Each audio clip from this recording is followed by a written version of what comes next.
Hello guys. Recently one of my relative visited to my place and we had a discussion regarding stock market. So basically he said that stock market is basically gambling. So I wanted to clarify his notion and gave some facts regarding it. So like many of us think that stock market is basically a gambling part. So in this video we'll try to see what is exactly stock market and why we should not categorize it as as gambling. So let's start with the facts and figures. Yeah, going forward, what I believe is stock market is basically not a gambling part. The myths which people have are these. We often hear from our family and friends that stock market is basically a luck game. If your luck is with you, you will earn money. And also there is a notion that only a handful people earn money. And FD returns are more than stock markets. FD returns are basically 7 to 8%, and considering the market fluctuality, FD returns generally people consider as a better return than what we can get in stock markets. But clarifying those myths, here are some facts. There is always a risk to reward ratio. Like if we toss a coin, there is a probability of getting a head or a tail that is 50-50%. Similarly, when you buy a lottery ticket, there is very less chance, like out of thousands, lakhs of people, only one person gets a lottery. So similarly, there's a possibility in coin, there's a 1:1 probability, but in the stock market, basically if you invest in very good quality shares and the market conditions are favorable, the risk to reward ratio goes to 1:4. Like the chances of losing money is only 1 and gaining money is 4. And there are loads and loads of examples which we'll see in the further presentation, that there are many people who have made a lot of money in the stock market and have become very rich. Generally FD%, as I said, is 7 to 8%, and whereas in stocks, like generally like in mutual funds also, like people generally earn easily 20 to 25 to 30% in a year. And there are stocks which have doubled, tripled within even 10 times in a year. There are many examples. It's a very easy method to find those stocks that I will be discussing further in going ahead in my videos, that we can find them very easily just by some valuations and a good knowledge of ratios and the business and demand supply. So basically, why do people fear so much from the stock market? So in the right side you can see there are some stocks which have made a dent to people's money. Prime example was like Yes Bank. When the scam broke out, it is trading at minus 75% in a year. Future Retail, the chain is in complete loss, and therefore it is going down by minus 59%. These are some popular examples, like other examples which have gone down by this much percent. But there are many other penny stocks in which people invest, thinking that they will go up, and they buy, and they have destroyed the wealth of investors. And because there is a lot of rumors and news about those penny stocks and the bad stocks, people tend to buy up those only those stocks and incur very huge losses and tend to blame the market.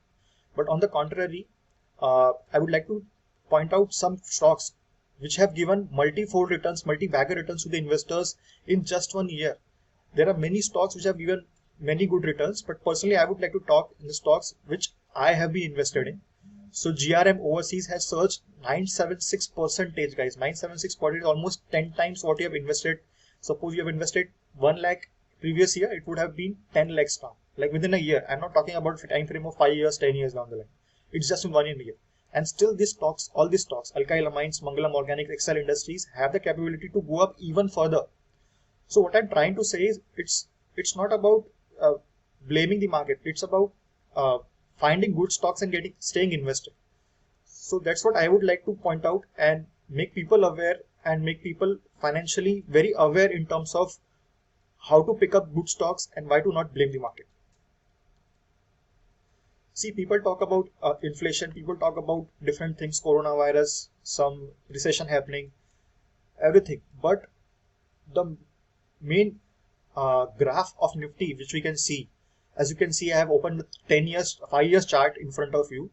Nifty in the year 2017, as you can see, it was 8,000. Nifty 50 is basically an index of top 50 stocks of India, done by the SEBI. This is a Security Exchange Board of India, which is a regulatory body which governs all these stock market. So basically, Nifty was 8,000 in 2017, and has gone up by almost 14,000. It's trading at 14.5 thousand now. So if you see, even in just like 4 or 5 years, it has gone up. And there is this downfall was due to coronavirus when the market crashed. Actually, like it went till 7,500. But the point I'm trying to say is like there will be fluctuations in the market, but we have to stay invested in good stocks. Generally, we buy a land, we forget, and then at the end of 5 years, 10 years down the line, we see that what's the value of it. Similar is to be followed for the stock market. Like when you invest in good stock, you cannot expect returns in 2, 3 days, 4 days, 1 month, 3 months. You have to stay invested for a longer time. I would like to list some of the top billionaires of India. Like these are top 10, top 11 richest persons of India, and who have like their business and their companies are being listed on stock markets. Prime example is Mukesh Ambani. Reliance is being listed on stock market. Similarly, Adani Enterprises. There are many stocks of Adani Group. Now, Shiv Nardar is a founder and CEO of HCL. Radhakrishnan Damani is the owner of DMart. Uday Kotak, Kotak Mahindra Bank. Lakshmi Mittal, AS Bharti Airtel. Similarly, the list goes on. So these are the people whose companies are being listed on the stock market. They have become the billionaires just because their shares have surged up. And these are the list of stock market investors who have made wealth only through investing, like predominantly major investing. It's not like they're doing any business. So very famous example is Rakesh Jhunjhunwala. His net worth is currently around 20,000 crore rupees. So he's a top person currently, like who has only on money by stock market. The list goes on. Ramdev Agrawal, probably his net worth is around 1,000 crore rupees. Similarly, Vijay Kedia, Purunji Velia, these are very big names in the stock market who has like proved people that making money in stock market is not that a big deal. So what basically is required to get started? First basically what is required is a Demat account. You can open a Demat account with any of the broker. The way we have different shops for particularly buying a commodity. There are multiple brokers available, like there is Zerodha, there is Axis Security, HDFC Security, IIFL Securities, Sharekhan. Personally, I feel like IIFL Security is a very good broker in terms of they provide all the functions and screeners together in one place, and I personally use IIFL Securities. If suppose it is possible, I will give you the link in the description as well for opening a Demat account with IIFL Securities. What second thing is required? I think like I also started very recently. Like I was also very beginner in terms of stock market for about a year now, and I have been making very good profits. Like I have definitely had some losses and learnings from the market, but definitely like if you stay invested in good stocks, I think sky's the limit.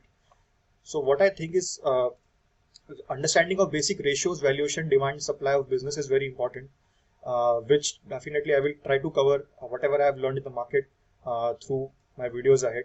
And simple tool set techniques.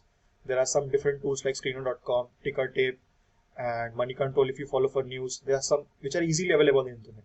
So what I try to say is like it's very easy to like identify good stocks and get invested. So going forward, like it's my prime responsibility to tell you all that how to identify good stocks and how we can spot an opportunity in the market. So I hope you guys like the video. So if you like the video, please like, share, and subscribe. This is my first starting of the journey towards awareing people for the financial freedom. Let's see how it goes. Thanks a lot. Thanks a lot.